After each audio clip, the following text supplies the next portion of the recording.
Hello, good morning, good afternoon, and welcome to another episode of the Robbos Gobcast Sports Show. Hope you guys are well. Yesterday we recorded our New Year's Day special, which will be with you guys. Let's have a guess. New Year's Day. You It will never be. know. You Yeah, never know. knowing my editing skills and my Mid uploading skills. March. Yeah, it will be up in like February. It'll be Valentine's Day. It turn up. We've recorded New Year's Day and we've got a Christmas Day special as well. Christmas Day we might upload 2 videos. We might do a Reading review of Boxing Day, but we might record that a little bit earlier. Because Christmas Day Can't is. spend Christmas Day on Zoom call. Yeah, I don't want to have Josh and Ryan on Christmas Eve going, let's record a video Christmas Eve. Rather than everyone spend time with family, and it will be with you guys Christmas Eve, whether you watch it or not, or whenever you want to get around to it. It will be there for you guys around then as well. So don't forget to check that out. Don't forget as well the normal shenanigans I have to talk about down below. Josh is about to point where you got to go in the description. There you go. Down below. That's up, not up. No, subscribe that way. There you go. And And exactly. And he's told you where to go to subscribe, so go fucking subscribe. there's a little thing in the bottom left as well, isn't there? No. Yeah, the bottom right is my logo. And you can click on that as it's always there throughout the videos of every video we do. You'll be able to click onto that and do that. But before we get today's video and today's podcast is a 2020 review. One of the most compact F1 seasons of all time. One of the most weirdest Formula One seasons, maybe of all time, due to COVID, due to everything that went on as well. What I want to say is, I said it on New Year's. Where I live, we're currently in Tier 4. So we understand that there are people out there that suffer, like myself, of mental health issues. And we know that to some people, this could be a luxury where you don't have to go and see people. And to others, it's a nightmare not be able to go out, not be able to see people, not be able to do what you normally do. And it gets to a point where people become a bit overwhelmed and not liking it, and go to the dark side, as I called it. But don't forget, me and Josh are here if anyone wants to talk to anyone. I've been through the majority of things as well, so please DM us on the Robbos Gobcast, which is the link is down in the description down below, on Instagram or Twitter. And I'm happy to talk to anyone. If you ever Twitter DM me, I always reply. It may take me a little bit longer because I'm old, as well as Instagram as well, because I get confused. But I will get back to you and I will help you. But yeah, also this is out before Christmas as well. I know I'm doing this big spiel before we do Christmas. I hope you all have a lovely Christmas and a really great New Year. But before New Year, we will be releasing a video to have a bit of a laugh and a bit of a joke before the end of the year. We're coming up with ideas of what to do after this episode today, so expect a good laugh at that. And don't forget as well, during the Christmas period, if you're not with your loved ones, don't forget to give them a call, FaceTime them,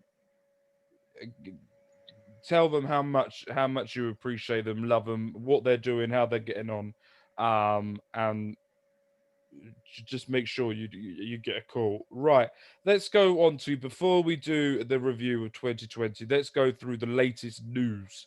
I need to find a way of editing like a news music sound. What? To come over the top. Yeah, to come over Sky the top. Sports. Sky Sports. Or get like BBC Yeah. I think I'm gonna look into it and see if I can find it. Well, it won't be for this episode because I can't bother, but I'll find a few episodes when we do this to maybe try and do so. Right, let's talk about the latest news. The first news that we're gonna go with is Red Bull. We now know the Red Bull starting lineup next season, unfortunately, Alex Albon has been dropped, Demoted. Yeah. and we now got to know that Josh's favourite, Mr. Yes. Perez. My boy Checo Perez. He's in. Finally, after all these years, after being dumped out of the McLaren Crows in a top challenging car, finally, and he's going to probably finish fourth in the driver standings because Red Bull like Max Verstappen too much. So, how do you see this relationship going? Because I've seen a lot of a mixed opinion on it. The people saying that they're just bringing Perez in for the money so that they can build up a new car for 2022. I've seen people say that no matter how good Perez is, he's never going to challenge Max because of the way that the cars are being Car setup, yeah. set up, is that they favor Max too much. Do you think that Perez has put something in his contract where if you're going to do something to Max's car, you've got to do it to my car for Red Bull to have the best opportunity to proper challenge Yes, you got. Mercedes I this think year? he won't take it lightly, and he'll say, "I want more even cars than what you probably gave to Albon Mm-hmm. on the car that somewhat suits me as much as it suits Max." Because Perez can see Perez in his mind has to think I'm better than Max because every F1 driver's got to think you're better than your teammate because Mm-hmm. otherwise what's the point in turning up every week? Exactly. So do you think Albon, what's happened to Albon, it's very much a disappointment, and I do feel bad for him because I do feel like he does have a future in Formula One. He just needs to find that consistency. Do you think now that they've dropped him, he's going to go back in his like the driver ability is going to take a back seat now because he's not going to be driving all the time? Where do you see Albon going in the future? Do you see him in Red Bull? From what it sounds like, he's back for 2022. So there's Because only 1 year for Perez. Perez has got a 1 year deal confirmed already. He's got a 1 year deal. So then 2022, it will be one of Gasly, Tsunoda, or Albon to go to Red Bull, and the other two will be in the AlphaTauri again. Do you think it's time for Gasly to get that proper opportunity now? But he burnt all his bridges with Red Bull when he left and basically cut them off and said, "Fuck you." You can't blame him, to be honest, by the way, with what happened. Let's go on to the next topic of discussion. You know, I feel bad for is Daniel Kvyat because I think other than Pierre Gasly's win, I think they're fairly even throughout the season. It's just Gasly got that win in Italy. Yeah, I think he'll be back for 2022. Maybe, I think he'll probably be back from that. Third time's the charm. Exactly. Marzipan. Let's talk about. I'm not ever going to pronounce his name properly ever. He is now known on this podcast as Marzipan. As Marzipan. It has come to light, or some people have been doing Inspector Clouseau, that on his Twitter and Instagram bio, it says F1 driver. But on Fittipaldi's Instagram and Twitter, it says F1 harsh driver. It's looking like Fittipaldi will be by people doing investigation, maybe stirring up more than what they probably. It does say Haas F1 driver. I've just checked as well. On there, but Marzipans doesn't. Do you think Fittipaldi's going to get that seat for next year?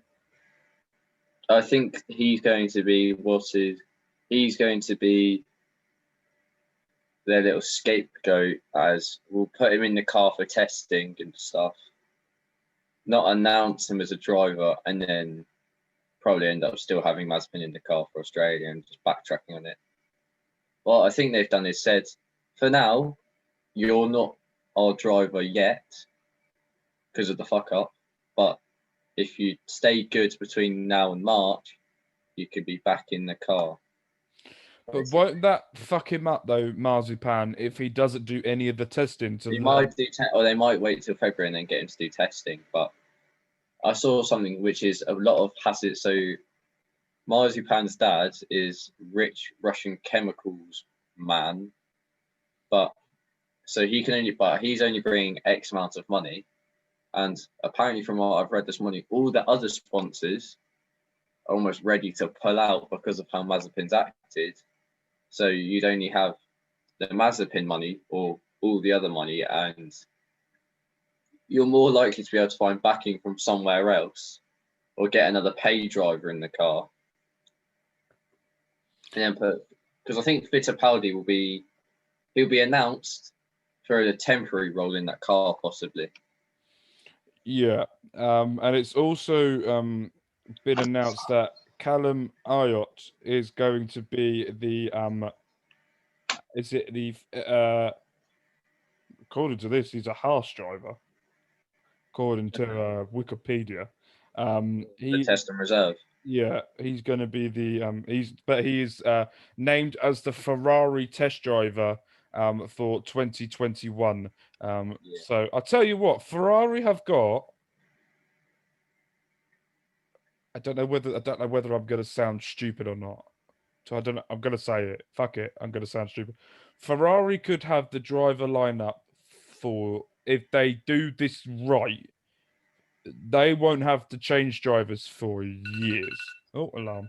The only issue they have is they've got 3 young, very fast drivers and 2 seats. Yeah, that's what I mean. What are they going to do to a point where Callum Ayot is going to get to a point where after this year, being around F1, learning about what the drivers have to do and all of that, there's going to be a point where he's going to go, I need a seat.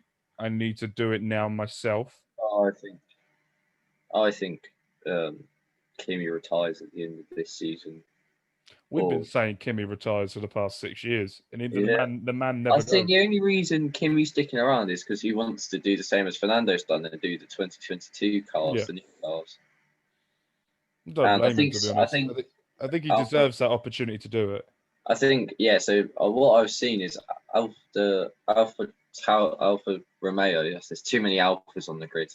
Alfa Romeo has basically said Kimi can stay for as long as he wants because he brings good backing, which is basically just his own money at this point, and he has pace for about the first 2/3 of the season, and he just switches off at the last third of the season and goes, "Yeah, I don't fancy this anymore for the rest of the season. I've signed my contract." Exactly. Right. Let's get into the review of the 2020 season. It was meant to have started in Australia. Everyone got to Australia. Then it got cancelled because of COVID.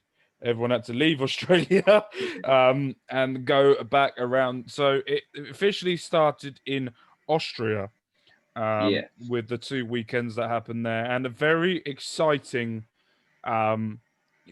opening race where at the end of the race, it was Bottas, Charles Leclerc, and my man, Mr. Norris, who come in third with the fastest lap of that race with a 1:07. Set on the final lap as well. Yeah, because he had to get within just 5 under seconds. 5 seconds of Hamilton, wasn't it? Hamilton, and it's like 4 points. Well, this would say it was 4.8 seconds the gap between them. So, what did you make of Austria? The both races that were there, because they were there for a double weekend to get the season going and get it off the track. What did you make of both of those races? They're quite good to me. Austria always sort of delivers because it's short and it's quick and it's high speed, and so I quite like Austria as well. I've always quite liked Austria, but for the second one, the Styrian Grand Prix, it was more qualifying was more interesting because it rained, and so it kind of meant the grid was a bit more mixed up. From what I remember, I think Ocon and Sainz were both up there quite a bit, and then, but the second race had a bit more of a normal finish, shall we say, because it just finished Lewis Valtteri Max. Where the first one, I remember Max. Yeah, there was how many DNFs in this race? 8 DNFs for Kvyat, Albon, Raikkonen, Russell, Grosjean, Magnussen, Stroll, Ricciardo, and Verstappen. Oh yeah, because Verstappen's engine just went really early on.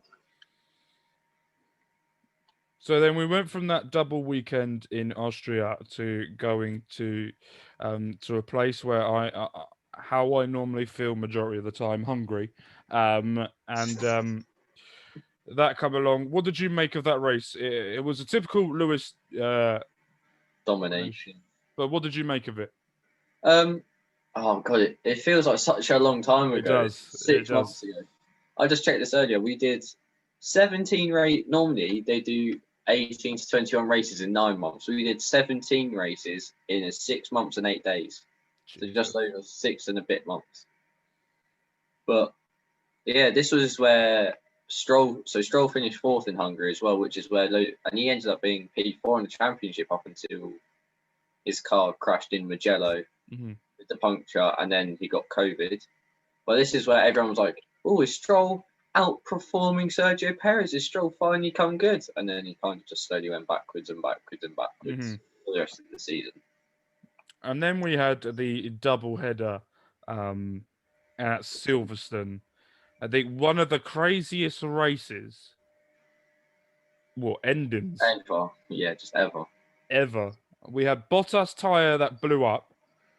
Sainz's tyre blew up as well. Yeah, and then He was Max running like fifth. And then Max went in for a pit stop when he didn't really need to. Didn't really need to, yeah. And then Lewis's tyre went, was it 4 corners towards the end? No, I think it's further than that. It was just before the old pit straight, I think it was. And then he had to drive the car all the way around with 3 tyres. Beckett's, yeah, with like 3 tyres and 1 half tyre. And that's also the first race where Mr. Nico Hülkenberg turned up, qualified like 13th, and then didn't start because his car said no. And I was really sad, really sad.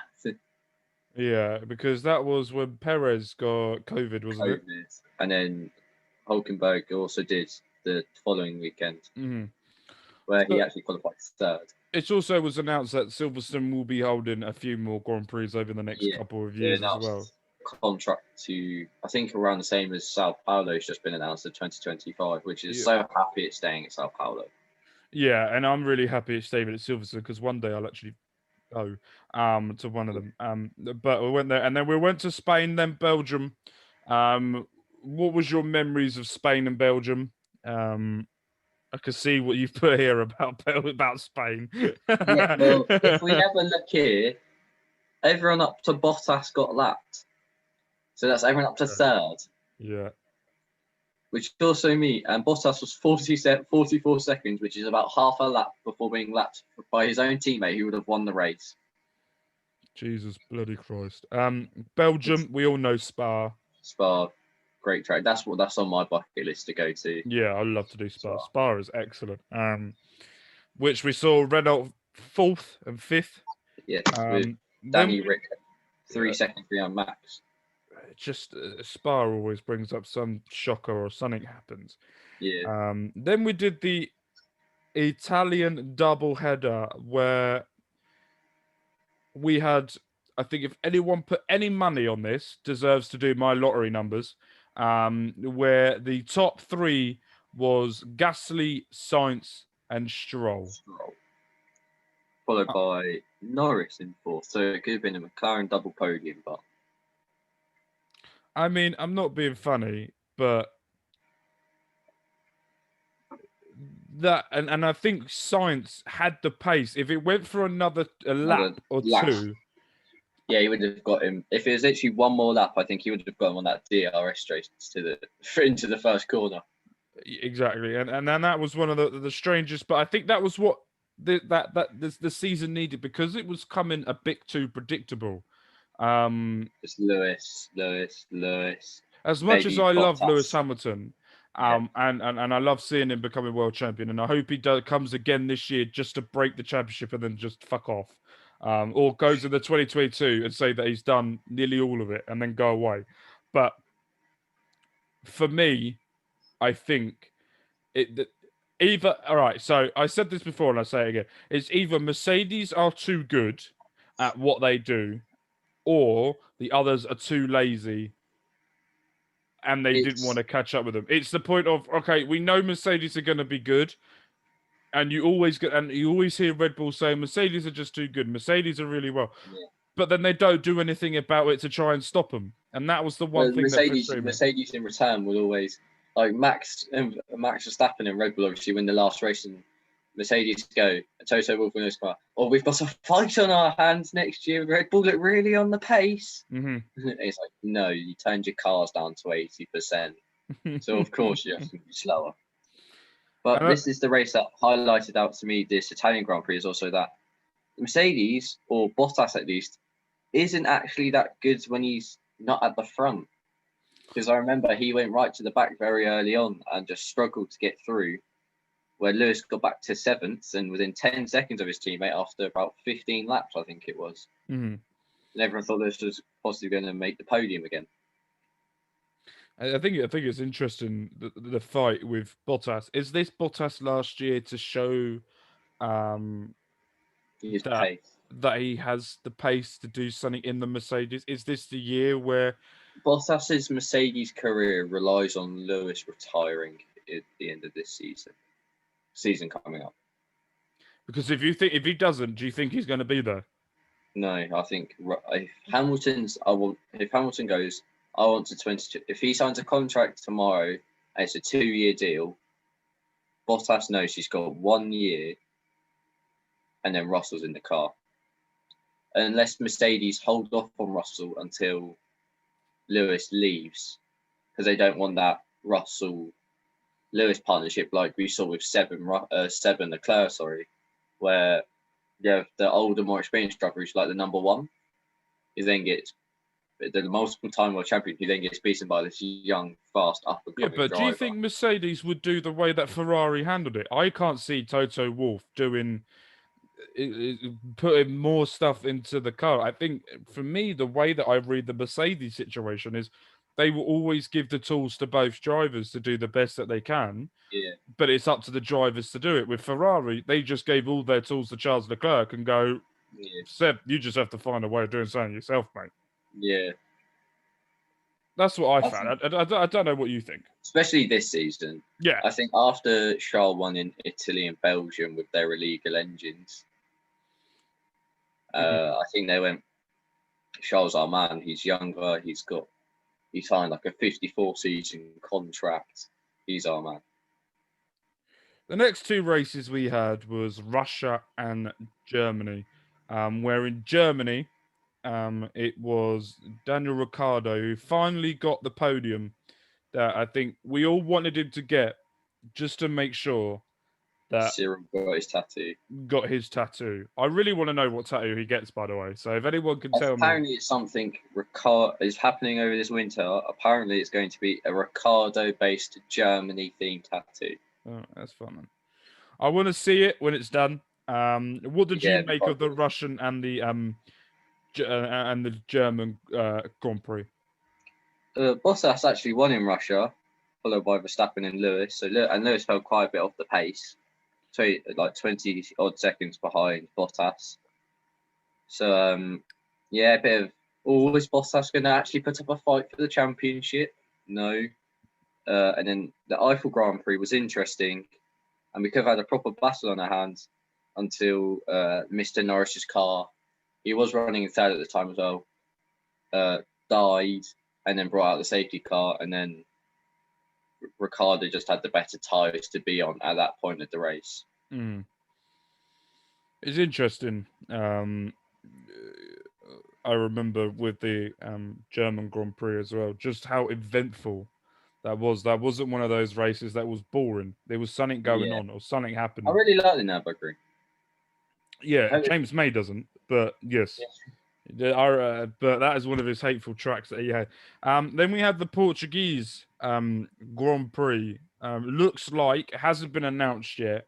By when we make this on Monday, I'm saying that now as a disclaimer, that it hasn't been announced. It's also, but when we say it's Monday, it's 12 o'clock in the afternoon. So if it gets announced at 6 o'clock, it's not our fault. Nope. So it hasn't been announced yet, but it looks like it could be on the track next year. What did you make of the Portuguese Grand Prix? What was your big talking point of that? What was the thing that really, what made you really like that track? I really liked it. It's actually like a good version of Catalonia. Because the cars can actually follow through there, and you get. My biggest hate about Spain is if you ever watched the old F1, they didn't used to have that. You know, the last, like second last and third last corners, the little chicane. They used to not do that. They used to just take the massive MotoGP like bend around, so you could get like a proper slingshot onto the like first straight, which is something I really like about Portugal. Is you just have that massive like downhill, big long straight into turn one. But it does make overtaking quite boring because you just have to follow DRS. But at least the cars can actually follow through that circuit and go back at each other. And then we had the Turkish Grand Prix. No, we didn't. We had Imola, Emilia Romagna. Yeah, it's not on my thing. Did we? Yes, we did. Because that's when Max. Oh, that was the Ferrari, and then then the next, then the Ferrari track. Yeah, I called it the Ferrari track. Ferrari track, yeah. Where sadly, Mr. Senna lost his life in 1994. If anyone's watched it, or if you haven't, go and watch the Senna film.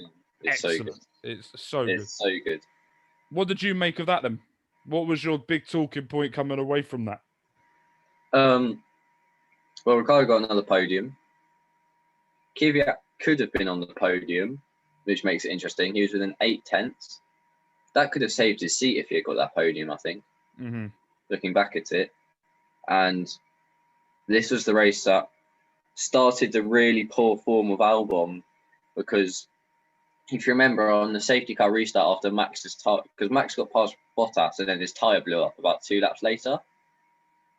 And then on the safety car restart, Albon spun and I think he flat spotted his tyres and had to come back in. And then, yeah. So it wasn't great. And this is a race I just remember where Russell was in 10th, warming up his tyres behind the safety car. And he bottomed out the car and he lost it. And he was in 10th.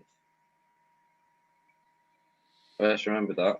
Yeah. That's really sad. I just remembered that. So then we go to the Turkish Grand Prix, and your main man, gets second on the podium. What did you think of the Turkish Grand Prix? Because I know there was a big talk of it before, because it was in one of the Grand Prix races a few years ago, and a lot of people really enjoyed it when it was there before. Yeah. What did you make of it? For a fan standpoint, it was really interesting until Lewis got into the lead, to be honest. Because we had the battle between, we had Stroll on pole, because this is the first podcast we did, was after we reviewed Turkey, if you remember. Yeah. So, yeah, Stroll was on pole, and then he looked like he was going to win it, and then he got damaged and he just couldn't keep his tyres going. And then we had Perez and Verstappen battling, and then Verstappen spun his car for the first time. And then Lewis got past Perez, and then we had the last lap Perez Vettel Leclerc incident. Mm-hmm. And we had Verstappen doing an extra stop on Albon and still beating him. So, yeah.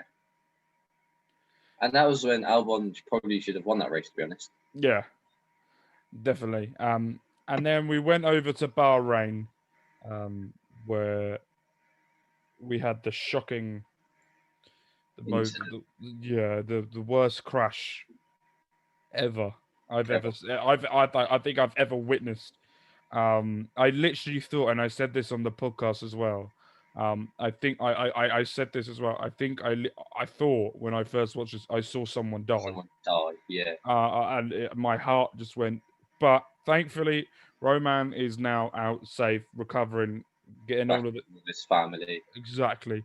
I think we'll see him. I think he'll do a bit with Sky or something, or some broadcaster where he gets in an F1 car and we see him just do 10, 15 laps going around whatever track he chooses, possibly Bahrain maybe, if he wants to do it like that, but you never know.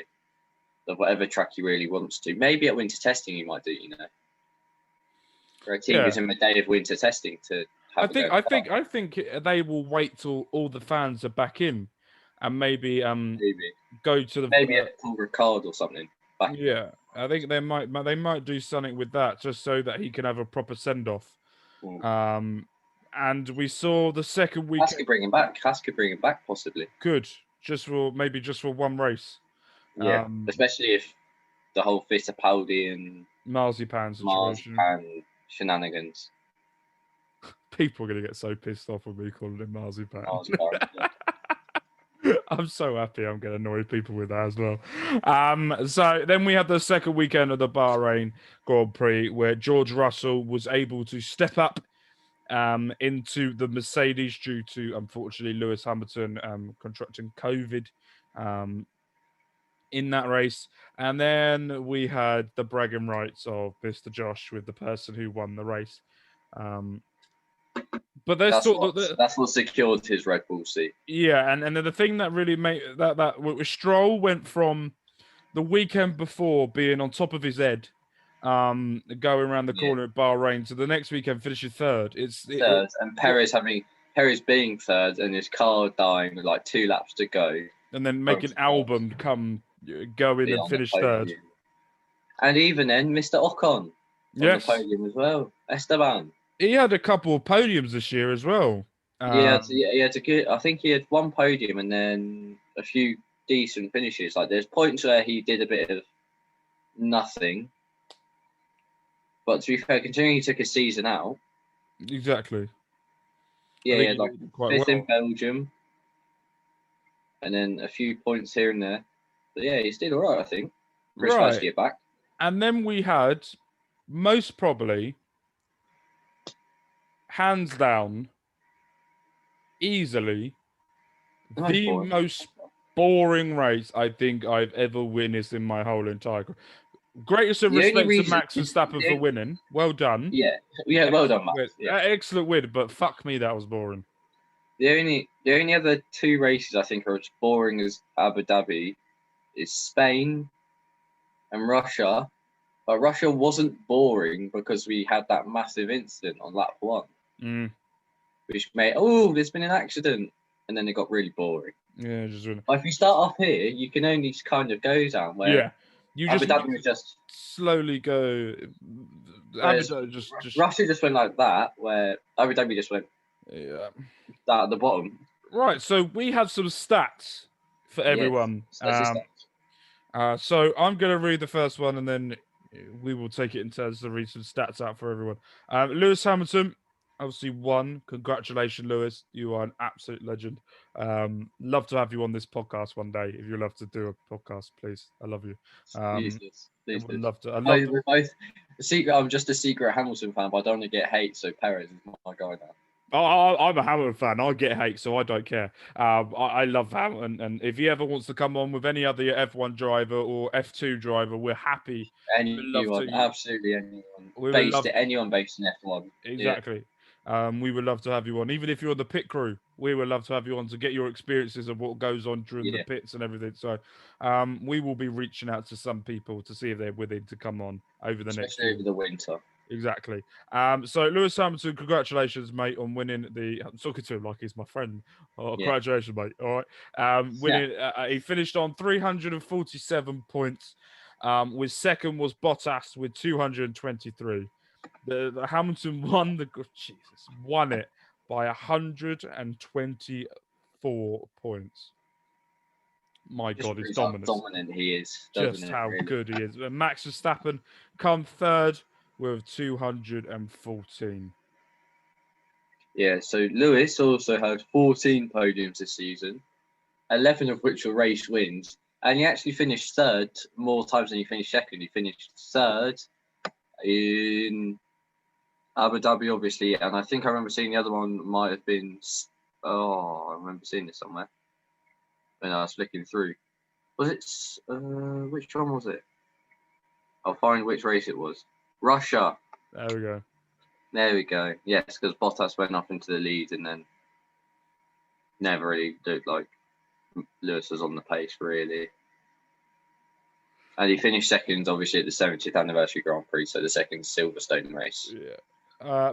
Bottas finished second with 11 podiums, 2 first places, 6 second places, and 3 thirds. And then Max was third overall with the amount of podiums. Who had the most poles, Josh? Oh man, Lewis Hamilton has had 10 pole positions, followed by Bottas, who's meant to be good on a Saturday, only out-qualified his teammate 5 times, and then Max and Stroll. Yeah, I keep forgetting Stroll. Oh, I know. I Pole. know. That really messed me up when I saw. I was like, Stroll. Oh, yeah, I remember Yeah, now. yeah. But Max is taking pole in Abu Dhabi and Stroll taking pole on the Turkish Grand Prix.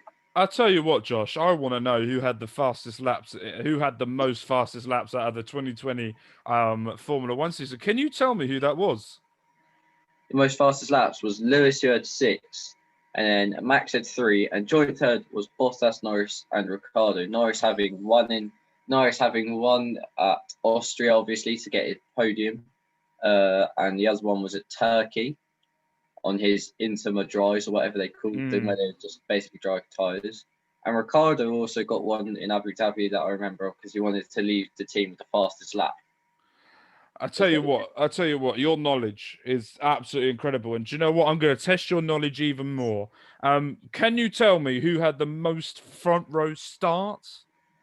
It would have been Bottas. Yeah, it says on the piece of paper right in front of you. That's fine. Oscars. Yeah, I'm getting an award next week when we do our award show. Yeah, Oscar, please. Thank you. It's Bottas had 14, followed by Lewis, who had 13, but obviously Lewis missed a race, so that take into what you will. Yeah. And then Max had 5, and it's funny, on the sheet it says Lance and Stroll. Yeah, I saw that. I've just seen that. I think it's meant to be. I can't remember where the Stroll and Lando. I think. possibly. I don't know. I can't bloody remember, to be honest. And Stroll obviously had a pole in Turkey with Mendes on the front row. So I said this stat, and I found this quite amazing. For how much of the dominance Lewis had this season, which was that after the first 2 races, which Bottas was leading the championship, in it, Lewis come back and took over at Hungary, top of it, and never lost that top spot from Hungary to the end. Which to me is voice crack. Which to me shows 1, the dominance of Mercedes, 2, the dominance of Lewis Hamilton, and 3, that Lewis Hamilton will go down as the greatest driver in Formula One history. My opinion. You lot could have your opinion. I may not agree with it, but I understand your opinion. And we get that. One last. I didn't know whether to do this now. You'll know what I'm about to say because it's I know. I don't know whether to do this now or I was going to do this at the end of the year, but I thought we've made the decision. We're going to do it. But during starting January, we have a new member joining us on the F1 podcast where he's coming in. He knows Josh. He's come on and done the New Year's Day special, where he did something, and he come on. He did very well on that as well. The way that he interacted with everyone, the way that his knowledge of not that much knowledge. He had a lot of knowledge. Try not to ruin it. But he asked to come on. Me and Josh sat down and decided no, but then he kept persisting and said that we were the greatest thing ever. And then we're like, go on then. Go on then. But Connor Rose, you can follow him on Instagram and Twitter as well.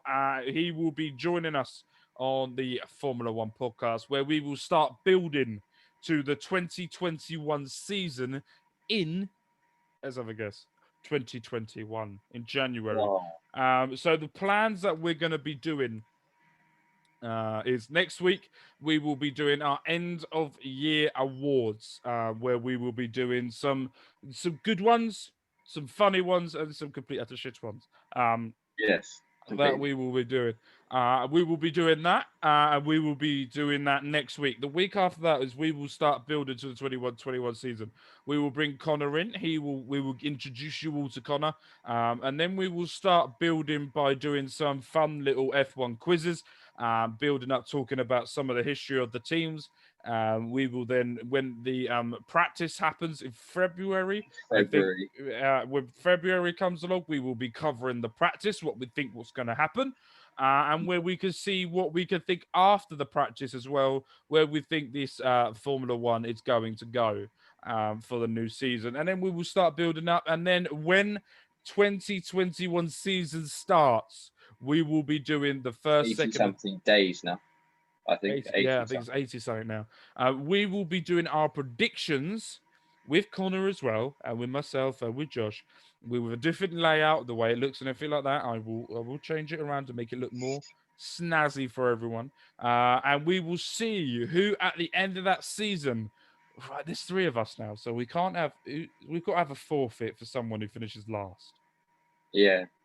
We'll think of that. All right, We'll come up. Yeah, we'll come up with something. I'm thinking of things.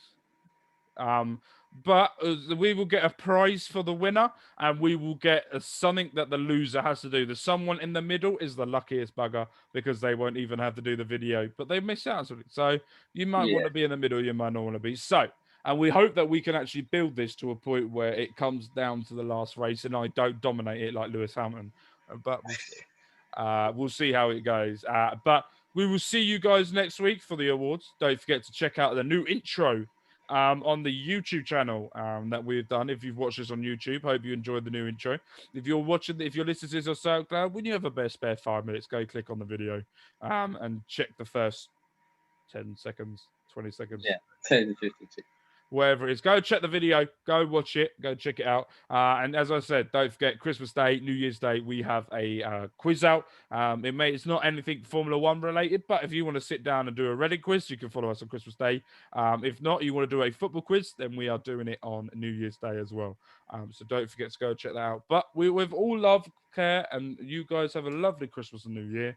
Lovely Christmas, because we will not see you now until after Christmas. After Christmas. So I hope you all have a lovely Christmas, and we will see you guys next week. Bye. Bye.